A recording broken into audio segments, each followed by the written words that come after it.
কেন বিয়োগ হবে বা কেনই বা কি হবে, যোগ হবে, এটা হচ্ছে মূল বোঝা। আর শর্টকাট, না বুঝে শর্টকাটটা হলো এরকম, না বুঝিয়া শর্টকাটটা এরকম: যদি F1 এবং F2 এর মান দুটোই পজিটিভ হয়, F1 এর মানটাও কিসে বের হয়েছে, পজিটিভ, F2 এর মানটাও কি হয়েছে, কিসে বের হয়েছে, পজিটিভ, পজিটিভ। সেক্ষেত্রে লব্ধি বলটা হবে, লব্ধি বলটা হবে এই বড়টা থেকে ছোটটা কি করব, বিয়োগ করব। যদি F1 বড় হয় তাহলে F1 মাইনাস F2, আর যদি F2 বড় হয় তাহলে কি হবে, F2 মাইনাস F1। F1। বুঝেছো?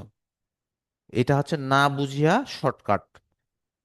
তো শর্টকাটটা যখন বলছে আর একটু বলে দিই: যদি F1 এর মান মাইনাসে বের হয়, আর F2 এর মানও যদি বের হয় কি, মাইনাস সাইন দিয়া যদি বের হয়, সেক্ষেত্রে লব্ধি বলটা হবে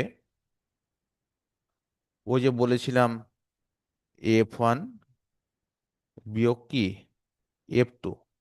যদি এক্ষেত্রে F1 এর সাইনও মাইনাস বের হয়েছে, F2 ও কি মাইনাস বের হয়েছে, সেক্ষেত্রে লব্ধি বলটা হবে বড়টা থেকে ছোটটা কি করব, বিয়োগ করব। মনে থাকবে তো?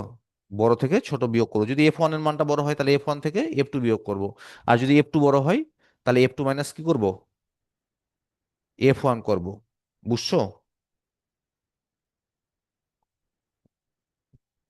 কথা বলছে না। জি স্যার। আচ্ছা,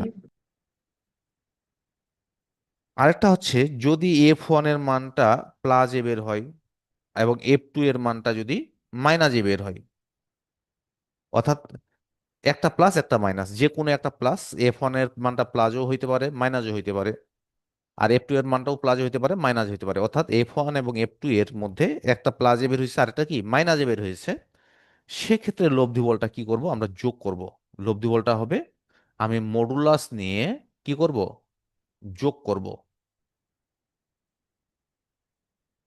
মডুলাস নিয়ে কি করব, যোগ করব। প্রত্যেকটার ক্ষেত্রে মডুলাস নিয়ে হয় বিয়োগ করব, না হয় কি করব, যোগ করব। যোগ করব।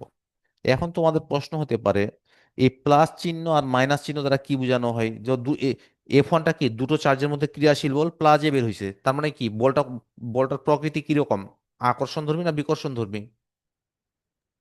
বিকর্ষণ ধর্মী। তার মানে দেখো, প্রথমটার ক্ষেত্রে F1ও বিকর্ষণ ধর্মী, F2টাও কি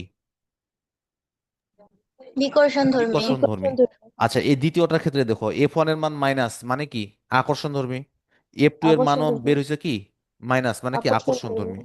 তার মানে F1 এবং F2 দুটোই যদি আকর্ষণ ধর্মী হয় অথবা কি হয়, বিকর্ষণ ধর্মী হয়, সেক্ষেত্রে লব্ধি বলটা আমি কি করব, মডুলাস নিয়ে বড়টা থেকে ছোটটা কি করব, বিয়োগ করব। বিয়োগ করব। মনে রাখার অনেকগুলো প্রক্রিয়া রয়েছে, যেটা তোমার ভালো লাগে। F1 এর মানও প্লাজে বের হয়েছে মানে কি, বিকর্ষণ ধর্মী, F2 এর মানও প্লাজে বের হয়েছে তার মানে কি, এটাও বিকর্ষণ ধর্মী। সেক্ষেত্রে বড়টা মডুলাস নিয়ে বড়টা থেকে ছোটটা বিয়োগ করে দেব। F1 এর মানটা মাইনাসে বের হয়েছে তার মানে কি, মাইনাস দ্বারা আসলে কি বোঝানো হয়েছে, আকর্ষণ ধর্মী। F2 এর মানও বের হয়েছে মাইনাসে, তার মানে এটাও আকর্ষণ ধর্মী। তা দুটোই আকর্ষণ ধর্মী হওয়ার কারণে লব্ধি বলটা বের করব, বা বের করার নিয়ম হলো মডুলাস নিয়ে F1 মাইনাস F2 বা F2 মাইনাস F1 করব। বড়টা থেকে ছোটটা কি করব, বিয়োগ করে দেবো। আর যদি একটা পজিটিভ আর একটা নেগেটিভ হয়, পজিটিভ মানে কি বলছিলাম, কি বলেছিলাম বলো, বিকর্ষণ ধর্মী। বিকর্ষণ ধর্মী। আর মাইনাস দ্বারা কি বোঝানো হলো, আকর্ষণ ধর্মী। আকর্ষণ ধর্মী। তাহলে একটা প্লাস একটা মাইনাস, অথবা একটা আকর্ষণ ধর্মী একটা বিকর্ষণ ধর্মী, আর একটা কি, যদি আকর্ষণ ধর্মী হয় সেক্ষেত্রে মডুলাস নিয়ে কি করব, কি যোগ রে, করব। যোগ করব। তাহলে এটার ক্ষেত্রে দেখো, তাহলে এখন F1 এর মানটা এখানে কিসে বের হয়েছে, প্লাসে বের হয়েছে না? জি স্যার। এখানে F2 এর মানটা কি বের হয়েছে, প্লাস। প্লাসে বের হয়েছে। তোমরা আবার প্লাস দিও না এখানে আর। তাহলে এই লব্ধি বলটা কেমনে বের করব, বড়টা থেকে ছোটটা বিয়োগ বড়টা করব। থেকে ছোটটা বিয়োগ করব।